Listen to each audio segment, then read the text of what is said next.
So tell us about yourself a little, your college, your hobbies, something. Okay, so hello everyone, this is Kishan Dara, intern at Guangzhou Medical University, China. Thank you, Siddharth, for taking me in for this interview session.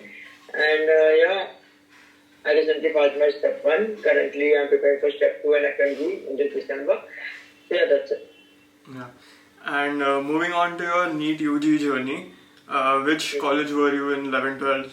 Did you join any coaching classes and everything? Okay, so 11, 12 were mostly my enjoying years. I didn't study much. So yeah, in 11, 12, I actually did through CBSE because since birth I was in CBSE school. So 11, 12 also I decided to go for CBSE. So I was in Rajan Vidyalaya in Mumbai. And along with the school, I was enrolled in Resonance, one of the institutes. So they just started medical and so I joined that. But I couldn't clear NEET in the first attempt, just got 250 around. Then I decided to take a drop. Once again, physics was such like, even after taking a drop, just got 30 in physics, then again ended up around 360, 400. So that's why I decided to go abroad to continue with Mbbs only. So I took, and in the drop year I was in LN. Okay. I wasn't studying, so it's not, I can't blame anyone for it. Yeah, my next question was, did you consider a drop year and why? So you already said that you took a drop year. Okay. How did you consider taking a drop year? Because I knew in 11th and 12th I didn't study. I knew, so I wanted to at least give one more try. Let's see how it goes. So I took 1 year drop and let's see how it happens. I was willing to give the hard work, but things didn't went in that direction, and so I ended up losing 1 more year. Okay. Did you consider taking admission into a private college in India? Yeah, I did consider, but the budget was the problem. That's it. Nothing else. Okay. And how did you decide on taking into a foreign medical college, and which countries were there on your list? Okay, since like my parents supported me a lot, like in spite of not scoring well, not getting in college, so they were like, let's find out the other options, how you can do Mbbs. So we talked to many people, like they said we can go out and continue with the Mbbs and all the stuff. So there were many countries that we looked into, like we decided for Ukraine, Russia, Philippines and China. But the most favorable was China because one of my family members already had a business in China. So I basically wanted to go to Ukraine or Russia, but later on, like my parents also said, go to China because we have family business, and one more thing is, it is closest to India. Yes. So in case of emergency, you can travel easily and come back. Yeah, definitely, especially because of COVID and everything, it was much easier. So it was. And another thing was, it was having similar conditions, climatic conditions to India. So the disease and the epidemiology structure, everything is almost similar. Yeah, which brings me to my next point. How was your college during COVID? Because I think everyone was told to go back home, and how is everything now comparatively? Like COVID was the worst, like we didn't have any proper classes. It was all online and video stuff. So it was pretty boring, but I utilized that time to prepare for USMLE and it turned out to be great for me. And now, post-COVID, I think China is opening up slowly and slowly. Still, there are some issues with the immigration. People are not getting visa easily, and the flight prices have not been resumed to normal. So once we come here, before COVID, we had a round trip of 30,000 rupees from any airline. But still now, the price is double, around 65 to 70,000. So even if before coming for vacations, we have to think twice. Yeah, you can't so spend. Slowly they are trying to open up. Yeah. Also, how long is your course? Like in India, it's 5.5 years, including internship. So for Yeah. you, how much is it?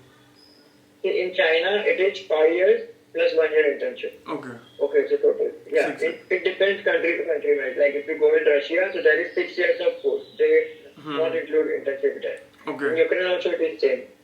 In Philippines, they had 5 years plus 1 year internship. So Okay. it's similar to India only, Similar. 6 months more. Okay, around 6 years max to max. Yeah. Also, talk about FMG, like what is the situation and everything, how when you give it. Okay, so basically FMG like foreign medical graduate exam. You're asking about FMG, right? Yes, Exam, yes, right? yes. Yeah. So we can say FMG as a basic form of NEET PG. Okay. Okay, like in short term, we can say this basic form of NEET PG. Like we have 300 questions. Paper is divided into 2 blocks. I think, and not block, 2 intervals. 3 hours, one paper. Another 3 hours, another paper. Okay. First paper contains all the non-clinical subjects. Second paper contains all the clinical subjects, and there is no negative marking. So you have 300 questions, 1 mark for 1 question, and in order to pass that, you should at least score 150 correct. Okay. 150 is the passing. Even if you get 150, you are passed. Okay, okay. Yeah. And how difficult is the exam? See, if you have studied properly, like not properly, if you have even studied 40%, 50% in your MBBS years, I think in the last 5 to 6 months before the exam, if you revise it and do proper revision and strategically study, you will pass it definitely. Okay. But the problem arises because of the culture in abroad, students don't study. They start studying in the final year, or they just think in the last 6 months we will go for coaching. That's where the issue comes. That's why the passing rate of FMG is very high. Okay. Yeah. If you guys give that exam, since you have been studying through all the books, so I think just 1 or 2 months of revision, you might pass. Definitely you might pass. Yeah, it's not that tough, but recently in the last 1 or 2 years, they have increased their level. They have started giving long clinical questions. They have started with the NEET PG level. Yes. So, yeah, some level has been improved. Okay. Yeah.